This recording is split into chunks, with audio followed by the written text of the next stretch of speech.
Please welcome Girl Scout Troop 4283 from the city of Long Beach. I pledge allegiance to the flag of the United States of America. Good afternoon, everyone. Thank you so much for being here with us tonight for Mayor Garcia's 6th State of the City. We give you a musical medley from the Hamilton Musical Theater. I may not live to see our glory.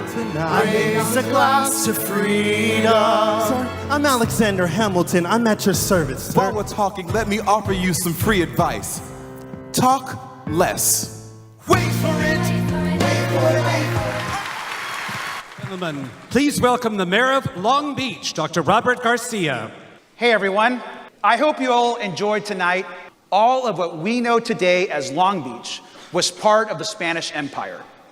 It was also home to thousands of Tavunga people, and much of that history has been erased. While inequality was the reality during those first centuries of American history, thankfully the ideals of political equality, due process, and justice for all were beginning to be born and beginning to take hold. And by 1895, the school we know today as Long Beach Poly had opened its doors, one of the oldest schools in all of California.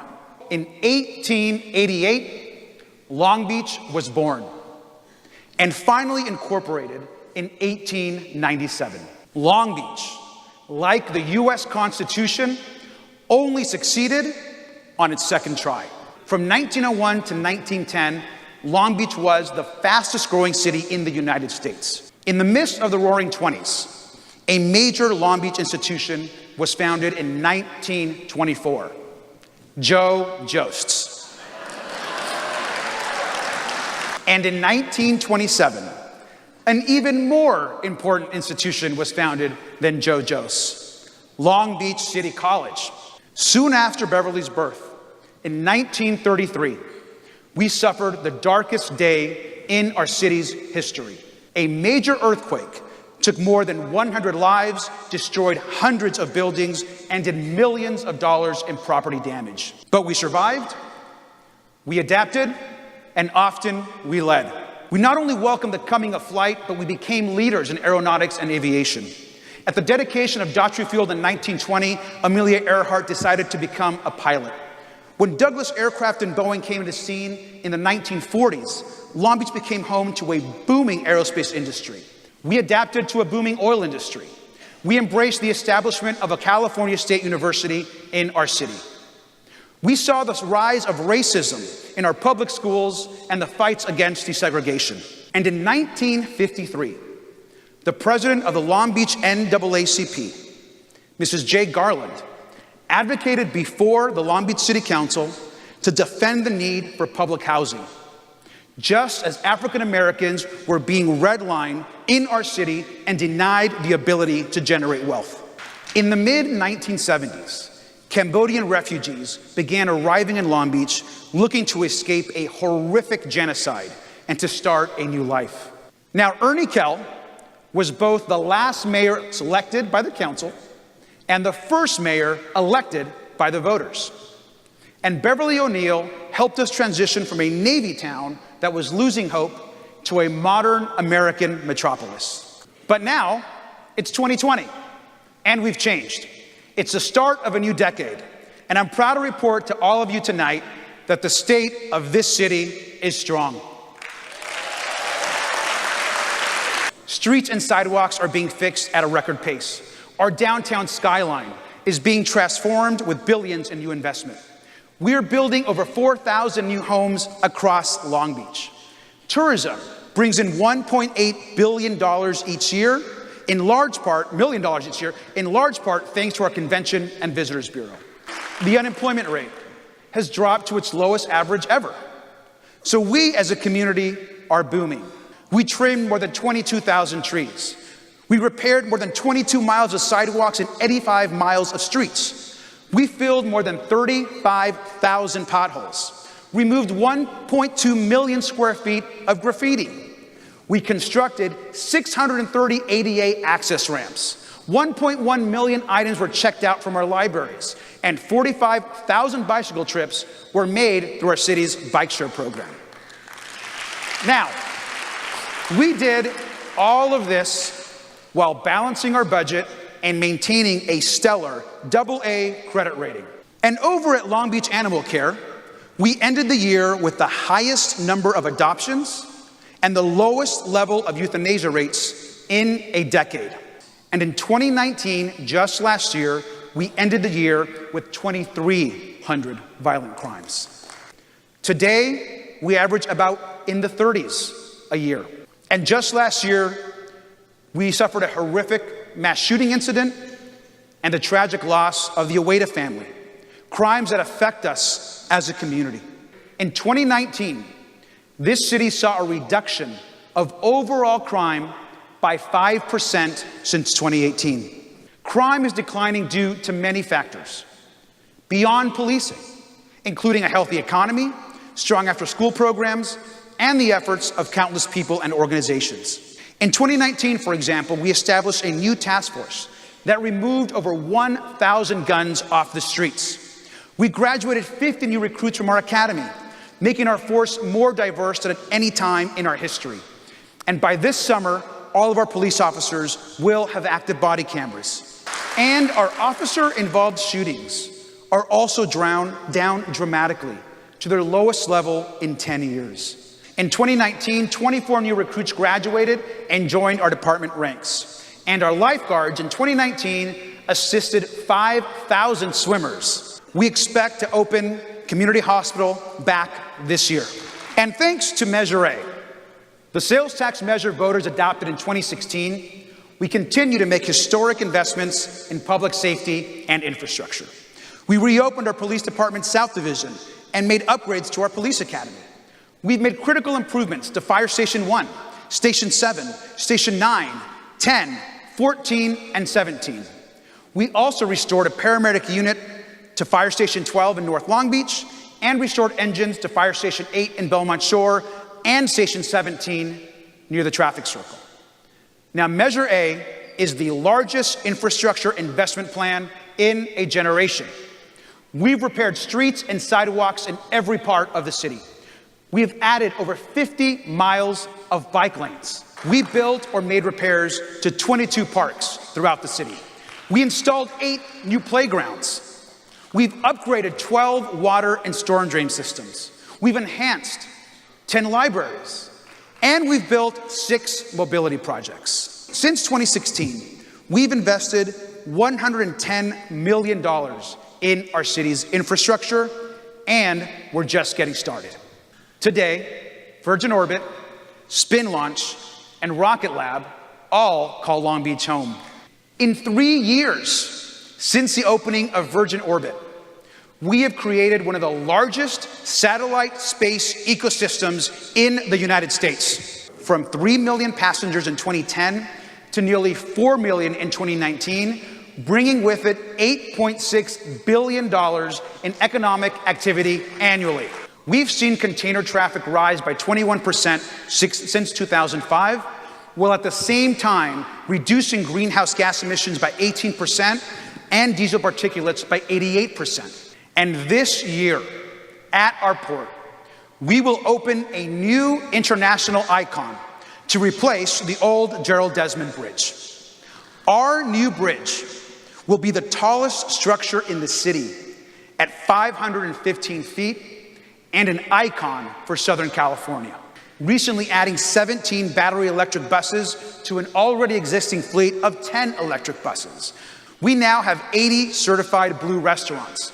Each of these businesses have installed water-saving devices and a program with the Long Beach Water Department. And for the first time, our Long Beach Water Department is now offering lawn-to-garden incentives for backyards as well as front yards.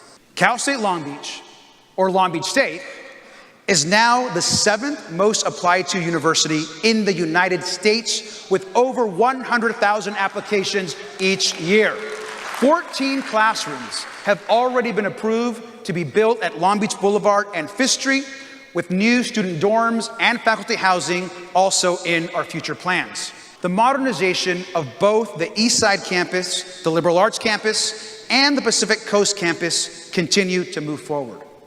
And as part of the Long Beach College Promise, students can now attend the first 2 years at Long Beach City College tuition free. Long Beach City College is also doubling down on new apprenticeship programs, new programs with our building trade partners, and expanding internships. Our Long Beach Unified students are also making gains in English and math and are outpacing averages in LA County and the state. Our Long Beach Unified School District Board gave our teachers a much-deserved raise.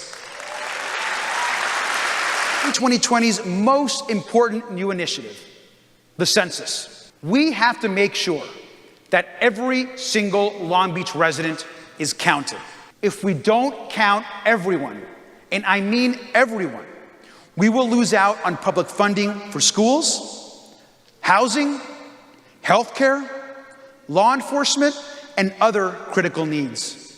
The Go Long Beach app allows anyone in the city to report issues directly from their smartphone. Since its rollout in 2010, there have been over 300,000 requests submitted through the Go Long Beach app. Later this year, we will be launching the Go Long Beach app 2.0. We will also be rolling out our new one-number service. 570-5000 will connect you with any department or service you need. That the single largest challenge that we face is the statewide homelessness crisis and its connection to housing affordability. Our city's first year-round city shelter opens this summer. We are building a navigation center to assist people with a place to store belongings and get services. Next month, we are finally opening our first safe parking program to provide a safe place for people who are living in their cars to have a safe place. And we've launched a new workforce program that pairs people experiencing homelessness with members of our public works clean teams. We've also placed a clinician in our jail and social workers in our libraries to make sure that people experiencing homelessness get the resources that they need. We are also aggressively building both affordable housing and homes for working and middle-class families. I asked the City Council tonight to pass and adopt a policy that ensures the creation of new affordable homes in every new development across our city. Now, 8 years ago, the City Council adopted, with my support and others, an ambitious planning initiative that increased building heights, improved design elements, and set a new vision for our coastal downtown. Later this year, I'm going to begin asking the council and the staff to begin developing a new downtown plan.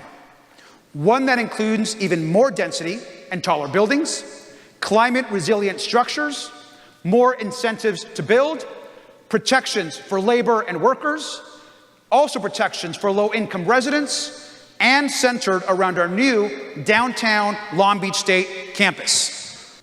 But the Queen is more than just a Long Beach icon and tourist attraction. It has shaped the course of American and global history. In 1980, and throughout the 80s, the ship began losing millions for the city. In the 1990s, the ship struggled financially and lost a partnership with Disney. And in 2005, the ship's operator went bankrupt. Now in 2016, a new operator and leaseholder, Urban Commons, came on board. And they have been welcomed with decades of deferred maintenance, renovation projects that were never completed, and critical repairs that must be made to preserve the ship and make it structurally sound. Moving forward, the Queen Mary, first and foremost, must be treated as a significant historical location and worthy of public investment. It's already listed on the National Register of Historic Places. And while our city in the past has struggled with the way forward, the public continues to visit the Queen Mary in huge numbers. In 2019, over 1.5 million people visited the Queen Mary. That's just under the 1.6 million that visited the Aquarium of the Pacific. The Queen Mary is bringing people from across the world to Long Beach. And we must preserve it, honor it, and live up to the promise that we made 50 years ago. I am excited that Urban Commons has committed to 3 new important initiatives. Number 1, they will be releasing an economic impact study with Beacon Economics on the impact of the Queen Mary to Long Beach and the region in the next 60 days. Number 2, they will be developing a historic preservation blueprint, accessible and transparent to the public, that will map out the preservation projects and critical repairs and make that available to the public in the next 90 days. And number 3, by this fall, they will present their new ideas and revised plans to the city and the public on the development surrounding the Queen Mary, all 40 acres. I want to thank you all for being here tonight. Thank you for loving Long Beach. Good night and go Long Beach. Thank you very much. Thank you.